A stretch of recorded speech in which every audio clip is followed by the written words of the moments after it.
Hubo un tiempo entre sombras y silencios en que Roma se volvió un espejo roto. El trono de Pedro, disputado por ambición más que por fe, era objeto de juegos sutiles, intrigas palaciegas y secretos que jamás saldrían de las paredes del Vaticano. Fue entonces cuando una figura emergió de entre los rincones más oscuros de la historia, una figura que no debería haber existido, una mujer vestida de hombre, una erudita oculta bajo túnicas y anillos, una papisa que la Iglesia siempre ha querido ocultar. Dicen que ocurrió en el siglo IX, en una época oscura, cuando la ciudad eterna dejaba de mirar al cielo para entregarse a las oscuras pasiones terrenales. Fue entonces cuando una mujer, oculta tras una sotana y un nombre ajeno, logró sentarse en el trono de Pedro y alzar la mano para bendecir al mundo, antes de que el mismo mundo se la tragara sin dejar tumba ni epitafio. Su nombre, perdido entre documentos prohibidos y crónicas malditas, fue Juana, pero la historia, o más bien la leyenda, la recordaría como Juan el Inglés, el papa que nunca debió serlo. Se decía que había nacido cerca de Maguncia, una ciudad húmeda repleta de mercados. Era hija de un monje inglés llamado Herberto y de una mujer de la cual se desconoce el nombre. Su padre formaba parte de los predicadores recién llegados a Alemania con el objetivo de difundir el evangelio entre los sajones, por lo que la pequeña Juana se crió bajo el techo de los monasterios, inmersa en un ambiente religioso donde aprendió, gracias a su madre y a escondidas de su padre, lo que solo estaba reservado para hombres. Aprendió el arte de la lógica, los secretos de la gramática y la lengua del griego antiguo, con el que leía la Biblia, que en aquella época estaba traducida a muy pocos idiomas. Cuando creció, decidida a continuar aprendiendo y puesto que solo la carrera eclesiástica le permitiría continuar con sus estudios, decidió entrar en la religión como monje copista. Cruzó Europa vestida de hombre y llegó a Atenas, donde Juana, disfrazada ya como Juan, deslumbró a maestros y doctores. Se convirtió en una erudita sin igual, recibió clases de medicina del rabino Isaac israelí y acabó siendo reverenciada incluso entre las escuelas más estrictas del saber antiguo. Se dice que después de aprender lo necesario, viajó de monasterio en monasterio por toda Europa. Esto le permitió relacionarse con grandes personajes de la época. En Constantinopla conoció a la anciana emperatriz Teodora, viajó de nuevo a Germania e incluso llegó a entrar en la corte del rey Carlos el Calvo, en el reino de los francos. Años después viajó a Roma, donde el poder y la fe se confundían en las mismas paredes. Allí, siempre bajo la apariencia de Juan el Inglés, su voz como un joven sabio pronto se dio a conocer. Se decía que podía citar a los padres de la Iglesia con una memoria infalible, podía debatir sobre los evangelios con cardenales y deshacer herejías solo con el filo de la retórica. Fue así como, paso a paso, ascendió en la jerarquía. Fue acogida por la curia y obtuvo un puesto como docente, y gracias a su reputación fue bendecida por el Papa León IV y finalmente nombrada su secretaria para los asuntos internacionales. Roma la amaba, o al menos amaba al hombre que creían que era. En el año del Señor de 855, muerto León IV, los cardenales, entre los que ya se encontraba Juana, se reunieron para elegir a su sucesor. Fue una elección rápida, unánime, como si el cielo ya hubiera decidido por ellos.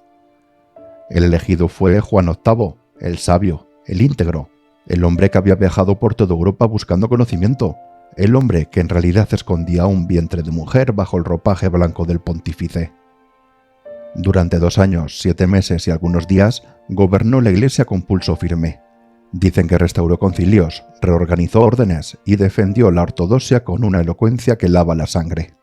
Nadie nunca sospechó, o si alguien lo hizo, prefirió callar, porque el Papa Juan no solo era sabio, sino también justo, y bajo su mando, la sede de Pedro parecía haber hallado paz por primera vez en décadas. Pero ni los milagros ni la rectitud pueden resistir el deseo.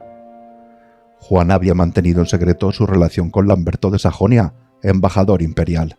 No se sabe si fue amor, debilidad o la añoranza de su antigua vida, pero lo cierto es que habían mantenido una relación en secreto durante años, y fruto de esta es que el Papa Juan VIII, o más bien la papisa Juana, quedó embarazada.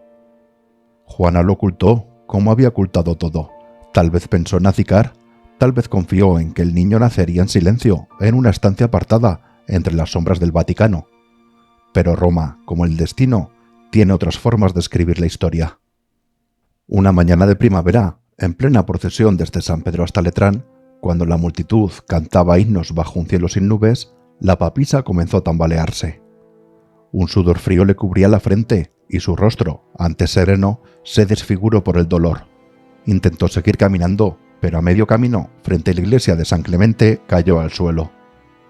La muchedumbre se arremolinó, algunos corrieron a ayudar al Santo Padre, otros, horrorizados, vieron cómo entre sus vestiduras caía un niño ensangrentado. El pontífice acababa de dar a luz, y con el nacimiento nacía también la mayor vergüenza que la iglesia jamás había podido imaginar. El clamor se tornó gritos, unos exigían que se salvara el niño, otros pedían sangre. Algunos cardenales, paralizados, guardaban silencio. Fue entonces cuando los más fanáticos tomaron la justicia por su mano. Se cuenta que el enfado del pueblo era tal que la papisa fue lapidada allí mismo, bajo la mirada atónita de sus fieles. La ataron de pies y manos y fue arrastrada por un caballo hasta las afueras de la ciudad, donde la muchedumbre, embriagada de ira y decepción, lanzó piedras hasta que su cuerpo dejó de moverse. El lugar del parto, la esquina donde se alzaba la iglesia de San Clemente, fue desde entonces evitado por las procesiones papales, como si los pasos del clero no quisieran pisar el lugar del escándalo. Incluso se cuenta que, a partir de entonces, los papas electos eran obligados a sentarse en una silla perforada para que un clérigo comprobara con mano firme que la nueva cabeza del papado tenía partes masculinas. La ceremonia desapareció siglos después, pero el rumor permanece. La Iglesia nunca reconoció oficialmente la existencia de la papisa. Los documentos fueron quemados, los registros borrados y las crónicas de Martín el Polaco, Esteban de Borbón y otros tantos censuradas o alteradas. Durante generaciones se enseñó que el Papa Juan VIII era un hombre, distinto de Juana, y que todo había sido una fábula, una herejía narrada por ignorantes o enemigos de la Iglesia. Pero en algunos códices medievales, iluminados con tinta carmesí y márgenes gastados por el paso del tiempo, consiguió sobrevivir ese relato donde se mencionaba una mujer disfrazada de varón que fue elegida como papa. Algunas crónicas del siglo XIV sostienen que Juana no murió, sino que fue escondida en un convento, donde vivió el resto de sus días en penitencia. El niño que dio a luz fue criado por el clero y más tarde se convertiría en un destacado obispo. Algunos estudiosos del siglo XVI sugirieron que la historia de la papisa nació como una distorsión satírica contra el Papa Juan VIII, acusado por sus enemigos de débil y afeminado. Según esta lectura, fue apodado la papisa a modo de burla y, con el paso del tiempo, esa burla se convirtió en leyenda. La historia del parto, del disfraz y del escándalo público sería entonces una construcción simbólica, un retrato alegórico de la debilidad del papado en ciertas épocas de la historia. Pero esta versión no pudo borrar la historia que ya se había extendido por toda Europa como si fuera una verdad, la de que una mujer, bajo el nombre de Juan, llegó a ser papa, y con su caída, la Iglesia aprendió que el poder no teme a la mentira, sino a la memoria, y que las leyendas, cuando se imponen, suenan más fuerte que cualquier campana. Aquí concluye el capítulo de hoy. Esperamos que les haya gustado. Si es así, suscríbanse, dejen un like y activen la campanita. Gracias por escucharnos.